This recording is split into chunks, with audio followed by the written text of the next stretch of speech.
Hi, I'm Anupa and I welcome you to Sanjeev Kapoor Khazana. And what am I going to show you right now? I'm going to show you a curry. What curry? A mutton curry.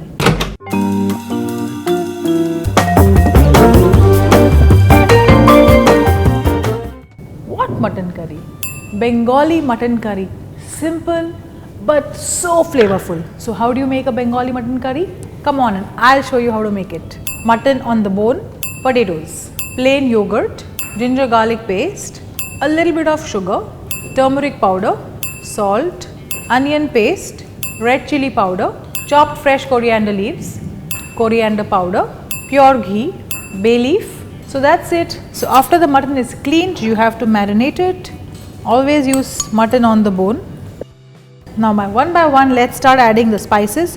Firstly, we'll add some salt, followed by some turmeric powder, pastes of ginger and garlic, red chilli powder, coriander powder, all the onion paste. Clean hands and nicely marinate the mutton. It's quite a hassle-free curry, but I would advise all of you to not use a pressure cooker to cook this.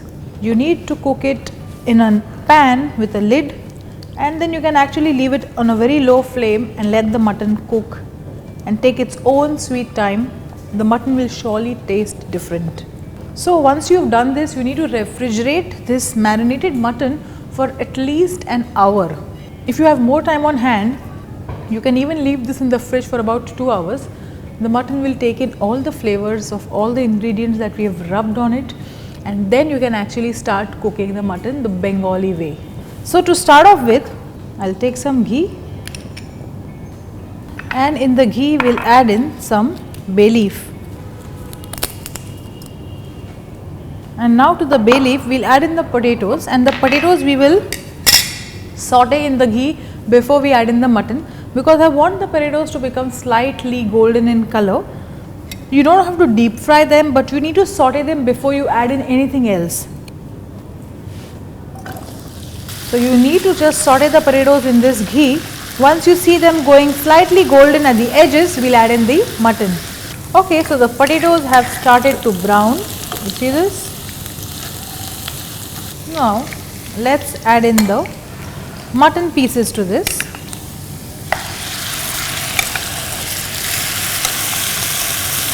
And now while you add the mutton, all you have to do is keep on sauteing this for a long time. So now you have to saute this mutton and do not add any water. Water will be in form of yogurt, which you will add in at a later stage. But right now you have to continuously saute this. Sauteing in Bengali is kosha. But this is not kosha mangsho. Kosha mangsho is slightly drier in preparation. I'm going to make this into a curry which you can actually have with steamed rice. And in case if you're not a rice eater, you can make some nice hot parathas. With that, this tastes amazing. I'm going to make this into a gravy. So for which I need to add in yogurt. If you wanted to make it the kosha mangsho style, for which you will have to cook it till it goes almost semi-dry. But right now there's a lot of time left to this because the mutton has to cook. And after we have sauteed it well, we'll cover it and cook it for some time. But right now this needs good amount of sauteing. And it is not just restricted to mutton. Even when you cook chicken, make sure you saute it for a good amount of time. And chicken is such a tender meat that it will actually end up cooking while you are even sauteing it.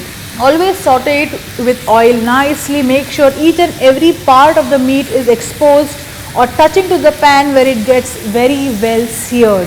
That is the main thing. Otherwise, you will always see chicken curries or mutton curries which are just very briefly sauteed, and when you add in water, it tastes very much like a boiled meat, like boiled chicken or boiled mutton. Exactly opposite is the case when you saute it nicely with the masala and with good amount of oil or ghee that you have used in the gravy. And while you saute it, you will realize that the meat itself leaves a lot of water, and it is the best thing that you would need for a curry because the meat cooks in its own juices. But right now I am doing this on high heat because I want the meat to get very well seared. So for that, you should use a pan which is as broad as this one. Let's add in a little bit of coriander to this.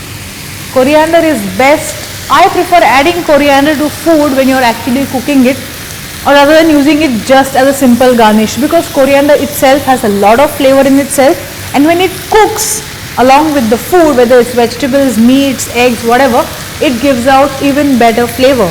So always add a little bit while you're cooking your vegetables or your meats, and then of course you can always add in a little bit on top for garnish. Okay, so now I see that the entire thing has gone quite dry, and now for the mutton to cook you need some moisture, and moisture will be in form of yogurt. So here I have plain yogurt.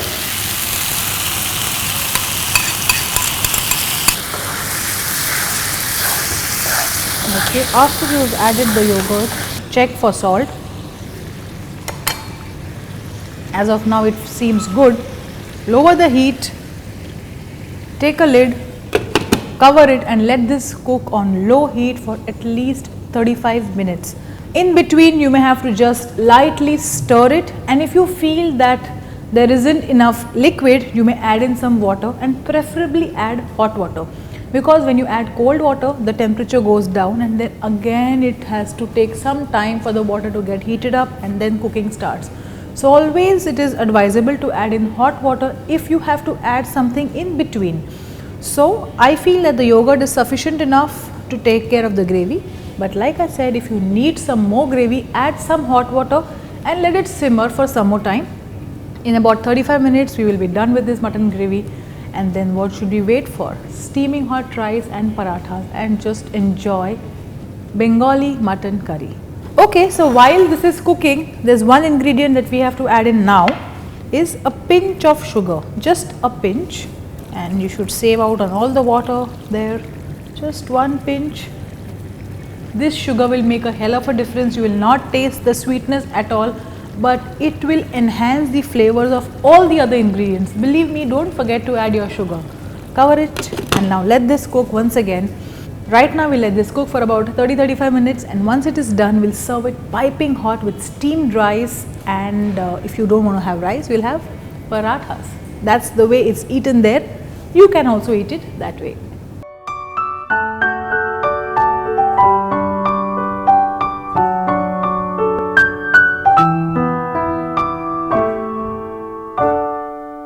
I am sure you all love our recipes, so to stay connected, please don't forget to subscribe to our channel Sanjeev Kapoor Khazana.